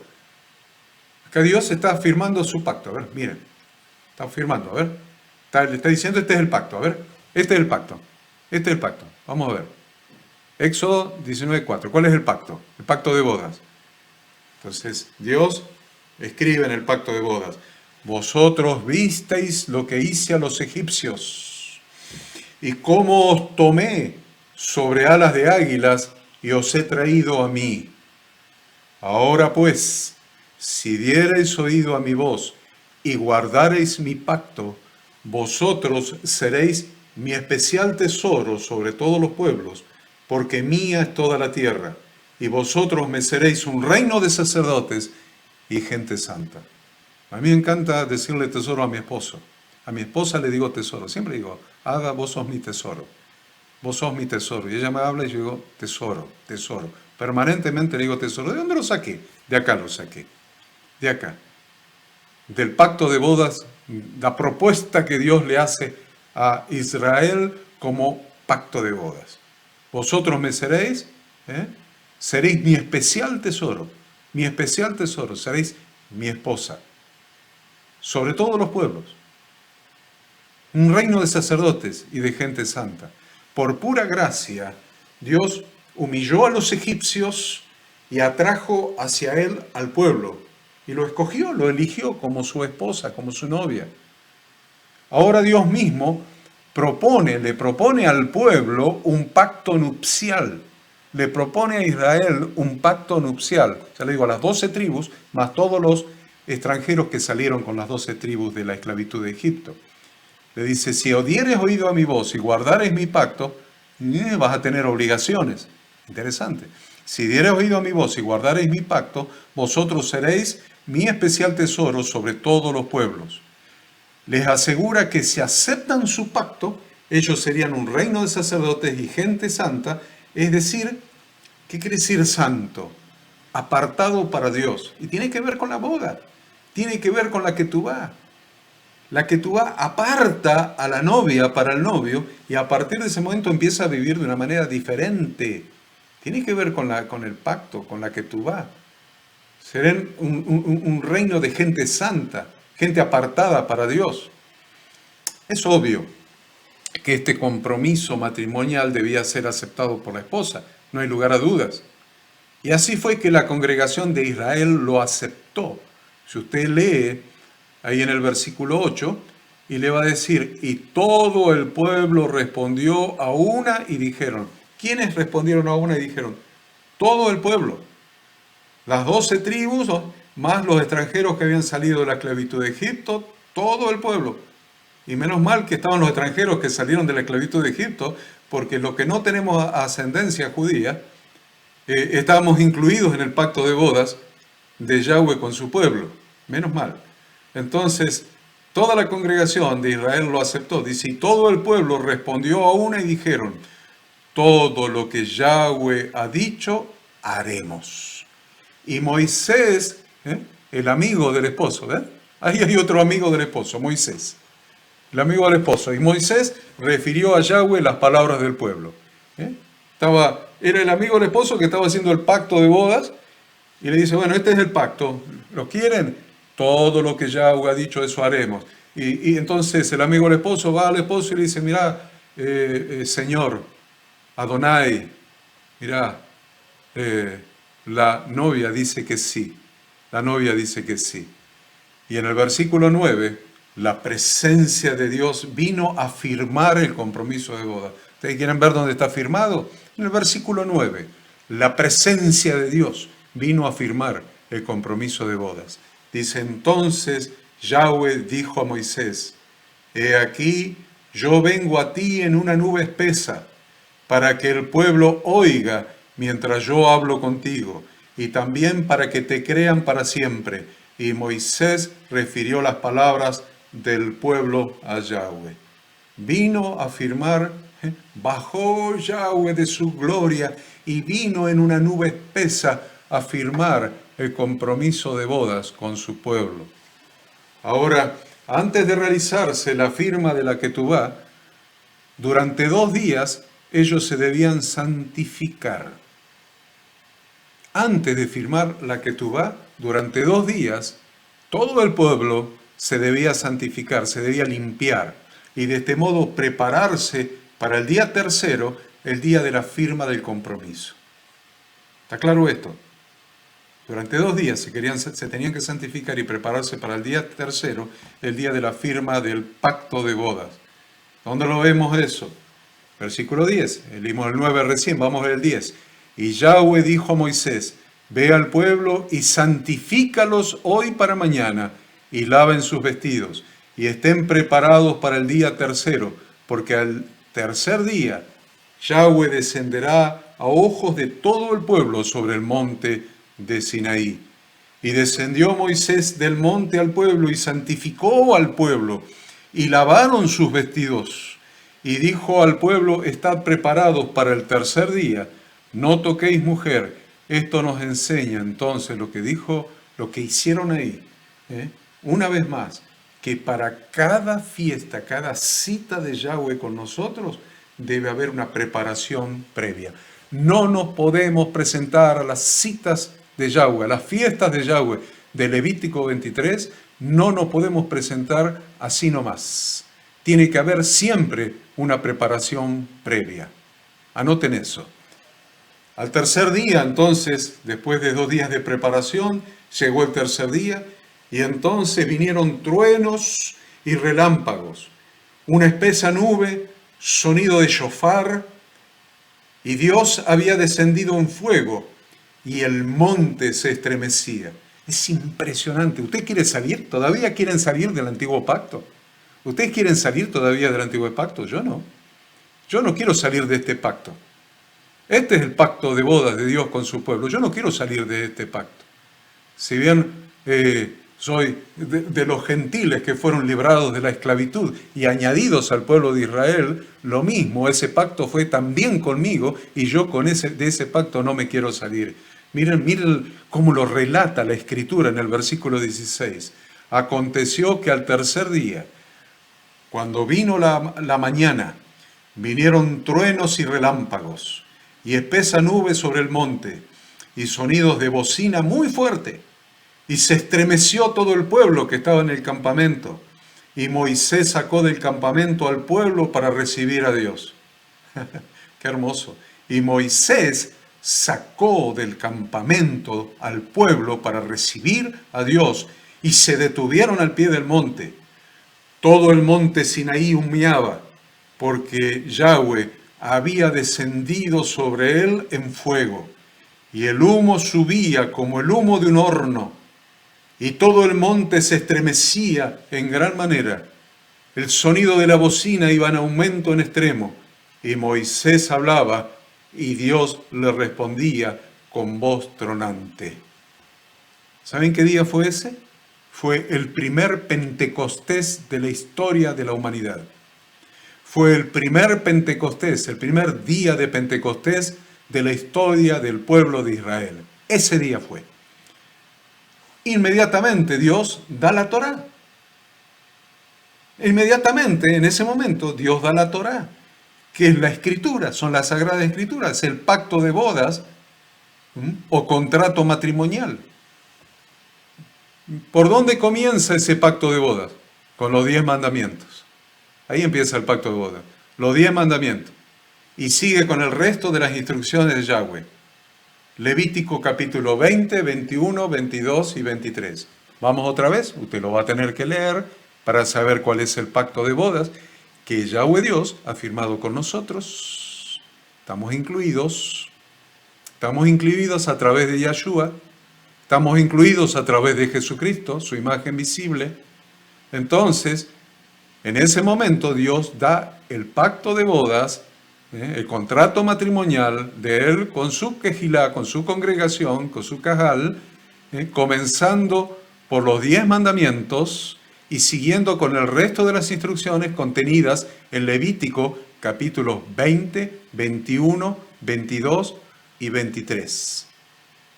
Y miren en el pacto de bodas de Dios con su pueblo, en el pacto de bodas que se va a materializar en el casamiento, en las bodas del Cordero, está incluido Levítico capítulo 23. ¿Lo entiende eso? Pastores, líderes, servidores, creyentes que están anotados en este curso y que están estudiando y que hoy tienen esta clase tan intensa. Levítico capítulo 23 está incluido en el pacto de bodas que hizo Yahweh con su congregación. ¿Usted quiere pertenecer a la congregación de Yahweh? ¿Usted quiere estar presente en las bodas del Cordero y quiere ser parte de la desposada con el Cordero de Dios, con la imagen visible de Dios, con Yahshua el Mesías, con Jesucristo? El capítulo 23, Levítico, es parte del pacto de bodas de Dios con su congregación. Vemos entonces después en el capítulo 24 del libro de Éxodo, capítulo 24 del libro de Éxodo, que Moisés recién escribió la Torá después que el pueblo confirmó el pacto. No se materializó el contrato, el pacto, hasta que el pueblo dijo, acepto. Y usted lo va a ver, dice en el versículo 3, y Moisés vino y contó al pueblo todas las palabras de Yahweh y todas las leyes. Las leyes están abolidas. Yahshua las clavó en la cruz del Calvario y están abolidas, ya no estamos bajo la ley, ahora estamos bajo la gracia. Qué lío, ¿no? Qué ensalada tienen los creyentes, qué ensalada en la cabeza tienen los cristianos, por no estudiar las Sagradas Escrituras. Dice la Escritura que en el pacto, miren cómo era el pacto, y Moisés vino, y el pacto no está abolido, Yahshua no vino a hacer un nuevo pacto, por más que la Reina Valera le traduzca como, este es el nuevo pacto en mi sangre. No es el nuevo pacto, es la renovación del pacto. No es nuevo, es renovación del único pacto que hizo Dios con su pueblo. El único pacto. Tiene una sola esposa, no es bígamo, no es polígamo. Tiene una sola esposa con quien hizo un pacto de bodas y Yahshua vino a renovar ese pacto y a llevarlo hasta el final, porque Él es la imagen visible de Yahweh Dios y Él es quien se va a desposar. Dios a través de Él se va a desposar con su congregación. Y dice acá en el versículo 13, y Moisés vino y contó al pueblo todas las palabras de Yahweh y todas las leyes. Y todo el pueblo respondió a una voz y dijo, acá está el pueblo, está la novia, la desposada diciendo, sí quiero. Está la desposada diciendo, sí quiero, sí acepto este pacto de bodas. Y dijo, haremos todas las palabras que Yahweh ha dicho. Haremos todas las palabras que Yahweh ha dicho. Su parte del pacto, nuestra parte del pacto. nuestra parte del pacto. Y sigue diciendo, y Moisés escribió todas las palabras de Yahweh, y levantándose de mañana, edificó un altar al pie del monte y 12 columnas, según las 12 tribus de Israel. ¿Se dan cuenta que no hay 13 columnas? Hay 12. ¿Se dan cuenta de la importancia de esto? No hay 13 columnas. Edificó 12 columnas, según las 12 tribus de Israel. ¿Y dónde están? La multitud de extranjeros, de gentiles, que habían salido con ellos de la esclavitud de Egipto y llegaron al pie del monte Sinaí, con quien Dios también hizo el pacto. ¿Dónde están? Si no levantó 13 columnas, 12 por los hijos de Israel, más una por los gentiles que se habían añadido. Están viendo clarito de que los gentiles se habían añadido a las 12 tribus. Eran parte de las 12 tribus. Fueron parte de las 12 tribus, se añadieron. Por eso la Escritura dice una sola ley habrá para ustedes y para el extranjero que se añade a lo largo de la historia de todo el Antiguo Testamento. Una sola ley, el extranjero y para usted y para el extranjero que se añade, porque el extranjero se añade a las tribus, es parte de Israel. Ya dice la Escritura, no sois extranjeros ni advenedizos. No sois extranjeros ni advenedizos, sino conciudadanos con los santos y miembros de la familia de Dios. Esto es muy importante porque miren cómo fue el proceso. Primero Moisés dijo al pueblo todas las palabras que Yahweh había hablado y todas sus instrucciones, todas, para que el pueblo conociera las condiciones del pacto. Y cuando el pueblo respondió unánimemente, ¿le suena esto de unánimemente? Yo les dije que ese día fue el primer Pentecostés que registra la historia. ¿No les suena lo mismo, la misma palabra usada en el Pentecostés del año 30 de la era común, el que relata Hechos capítulo 2, que estaban unánimes, juntos? ¿Ven? Un Pentecostés, otro Pentecostés. La renovación del pacto, del antiguo pacto, la renovación del antiguo pacto, por el Ruach, por el Espíritu Santo. A ver, ya lo vamos a ver eso. Entonces respondió unánimemente, como en el Pentecostés del Nuevo Testamento, haremos todas las palabras que Yahweh ha dicho. Recién entonces, cuando el pueblo dijo, yo estoy de acuerdo con las condiciones del pacto, cuando la novia dijo, estoy de acuerdo con las condiciones del pacto, recién entonces el pacto fue escrito. Esto es, Moisés escribió la Torá y edificó un altar con 12 columnas según las 12 tribus de Israel. Esto significa que el pacto se celebró con las 12 tribus de Israel, no como sostiene el judaísmo moderno, que es solamente con los judíos, aquellos que regresaron y que están allí, fundaron el Estado de Israel y que dicen nosotros somos los judíos y el pacto es con nosotros. Y la tribu de los judíos están formados por la tribu de Judá y la tribu de Judá y Benjamín. No, el pacto fue con las 12 tribus de Israel, también con las tribus perdidas, con las ovejas perdidas de las casas de Israel, las tribus que fueron llevados cautivos por Asiria y después se hicieron gentiles, se desparramaron por el mundo. Hay tantos de ellos en Sudamérica, muchísimos, más en Sudamérica que en Norteamérica. Están perdidas, son las tribus perdidas de la casa de Israel, no son los judíos, son las 10 tribus del norte que fueron llevados cautivos y nunca más regresaron. Entonces, significa que el pacto se celebró con las 12, no con 2, no con Judá y Benjamín. El pacto se hizo con las 12 tribus de Israel, con los gentiles que se habían incorporado a las 12 tribus de Israel. Entonces, de eso se trata el nuevo pacto. De eso se trata. O mejor dicho, como les expliqué recién, la renovación del pacto en Jesucristo.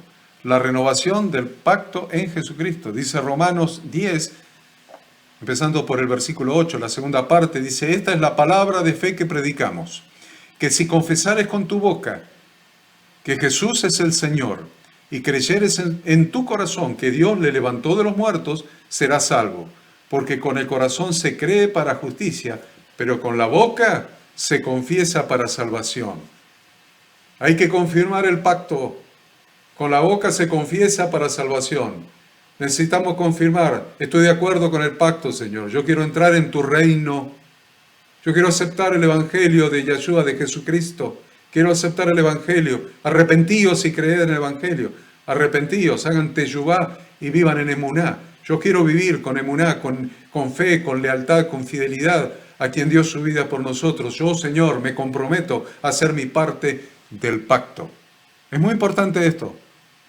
Hay que confesar con la boca que nos comprometemos a hacer nuestra parte del pacto de bodas de Dios, de la que tú vas. Bien, sigamos. En tercer lugar, en ese Kiddushin, en esa ceremonia de compromiso, se firmaba el documento. Se firmaba la ketubá, se firmaba el documento, el pacto de bodas. Y entonces el novio le daba a la novia un anillo de oro, ¿vieron? O le daba algún elemento, un objeto de mucho valor. El anillo de oro, el oro simboliza valor.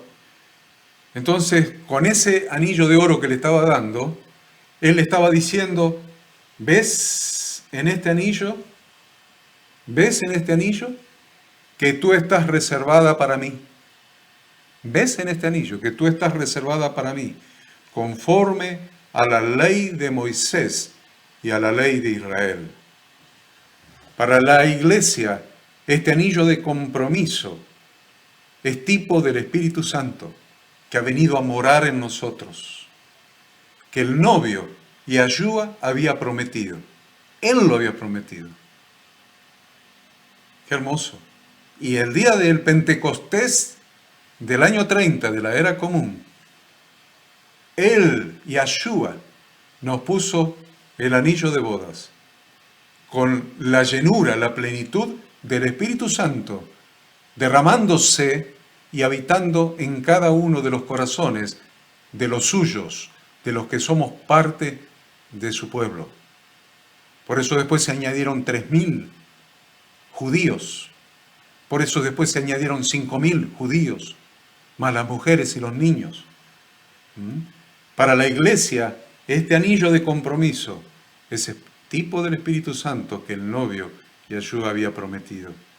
Juan 14:15. Si me amáis, guardad mis mandamientos. Y ahora ustedes, qué hermoso, ya empezaron a entender qué significa si me amáis, guardad mis mandamientos. Ya lo empezaron a entender. ¿Por qué es tan importante para Jesucristo que guardemos sus mandamientos? ¿Por qué es tan importante? ¿Por qué la iglesia ha desvirtuado esto y lo ha reemplazado por un libertinaje excusado en la gracia? ¿Por qué? Cuando la gracia se manifestó en que Él nos haya escogido para ser su esposa. Esa es la manifestación grande de gracia. Vosotros visteis como os saqué de Egipto y los subí como en alas de águila y los traje a mí. Ahora yo les estoy dando mis mandamientos, mi pacto de bodas. Y si ustedes guardan mis mandamientos, serán para mí un especial tesoro, un reino de sacerdotes y gente santa. ¿Se entiende el pacto?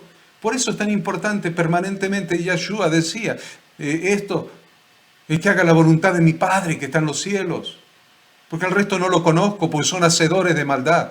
Y hacedores de maldad es una pésima traducción. Es hacedores de maldad, la traducción correcta sería hombre sin Torah, hombre sin ley, hombre sin Torah. Por eso Yeshua dice, si me amáis, guardad mis mandamientos. Este es el pacto de bodas. Si me amáis, guardad mis mandamientos. Y yo rogaré al Padre y os dará el anillo. Y os dará el anillo. Si me amáis, guardad mis mandamientos. Y yo rogaré al Padre y os dará otro consolador, para que esté con vosotros para siempre, el Espíritu de verdad, el cual el mundo no puede recibir, porque no le ve, ni le conoce. Pero vosotros le conocéis, porque mora con vosotros y estará en vosotros. 2 Corintios 1:22. Y el que nos confirma con vosotros en Cristo, el que nos confirma con vosotros en Cristo, y el que nos ungió es Dios, el cual también nos ha sellado y nos ha dado las arras del Espíritu en nuestros corazones. Y Efesios 1, 13, 14, en él también vosotros, habiendo oído la palabra de verdad, la que tú vas, habiendo oído la palabra de verdad, el evangelio de nuestra salvación, y habiendo creído en él, fuisteis sellados con el Espíritu Santo de la promesa, que es las arras de nuestra herencia, hasta la redención de la posesión adquirida, para la alabanza de su gloria. La redención de la posesión adquirida. Se pagó el precio. Se pagó el precio de la boda. Se pagó la dote. Entonces se sellaba, a ver si puedo llegar hasta un lugar donde pueda hacer no.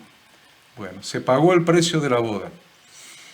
Entonces, ¿qué sucedía? Se sellaba este compromiso, se firmaba ese compromiso. ¿Cómo se sellaba ese compromiso? Ambos tomaban la copa de vino del pacto. ¿Cómo se sellaba el compromiso? Cuando ambos tomaban la copa de vino del pacto. Interesante, porque esto nos recuerda cuando Jesús, en la última cena, el día antes de su crucifixión, la noche antes, hace pacto con los discípulos. Hace pacto con los discípulos, que eran los representantes de los que se iban a añadir a la congregación de los santos, a los que iban a creer en Yeshua, en Jesucristo, como el Hijo del Dios viviente, ungido por el Padre. Dice la Escritura que tomando la copa, habiendo dado gracias, les dio diciendo, bebed de ella todos. ¿Ven? Lo mismo que sucedía en la boda hebrea cuando se firmaba la ketubá, cuando se firmaba el pacto. Lo mismo. Fue la noche de la firma del pacto. Fue la noche de la firma del pacto. Bebed de ella todos, porque esto es mi sangre del nuevo pacto, que por muchos es derramada para remisión de los pecados. Mateo 26, 27 y 28. Y en Marcos 14, 23, y tomando la copa, y habiendo dado gracia, les dio, y bebieron de ella todos. Y les dijo, esto es mi sangre del nuevo pacto, que por muchos es derramada. Acuérdense, nuevo pacto no es nuevo pacto, es renovación del pacto. Vamos a leerlo de vuelta. Esto es mi sangre de la renovación del pacto, que por muchos es derramada. En Lucas 22, 20, de igual manera, después que hubo cenado, tomó la copa diciendo, esta copa es la renovación del pacto en mi sangre, que por vosotros se derrama. En la próxima clase les voy a explicar por qué la copa y por qué la sangre. ¿Por qué la copa y por qué la sangre en el pacto? Acuérdense, por favor, háganme acordar, así la próxima clase hablamos de por qué la copa y por qué la sangre en el pacto. Creo que estamos con el horario cumplido y por esa razón vamos a concluir acá. Yo les doy las gracias a todos ustedes por haber compartido con nosotros esta clase. Los esperamos la próxima semana. Los esperamos la próxima semana para continuar aprendiendo juntos. Yahweh los bendiga, Yahweh los guarde. Yahweh haga resplandecer su rostro sobre ustedes, tenga misericordia de ustedes, les dé paz, shalom, y los guarde siempre. Y por la gracia de Dios, si Dios así lo permite, estaremos la semana próxima con una nueva clase para continuar con el pacto de bodas, con el matrimonio mesiánico. Dios los bendiga. Amén.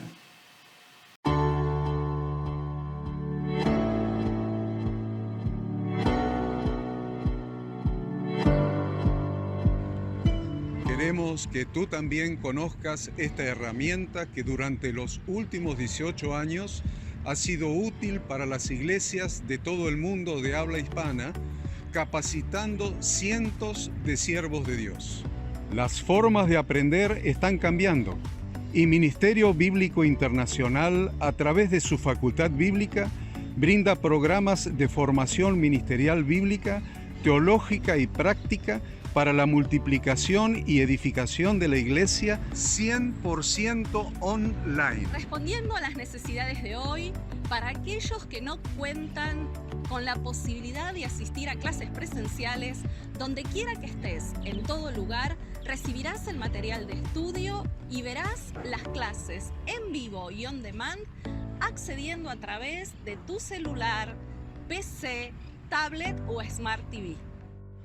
Recibe tu capacitación en las siguientes carreras: Diplomado en Teología para Maestros de Grupos de Evangelismo y Discipulado, Licenciatura en Teología Pastoral, Diplomado en Teología y Práctica Ministerial para Pastores, Líderes y Servidores.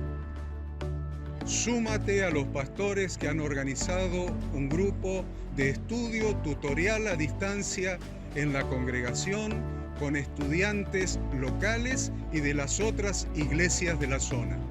Esta es tu oportunidad como seguidor de Cristo para comenzar tus estudios y completar tus exámenes desde la comodidad de tu hogar y en los horarios que tengas disponibles. Súmate al liderazgo de este tiempo y adquiere las habilidades, herramientas y valores necesarios para impactar el mundo con la palabra de Dios y transformar la vida de aquellos que creen al Evangelio. Para más información, ingresá a facultadbiblica.cl.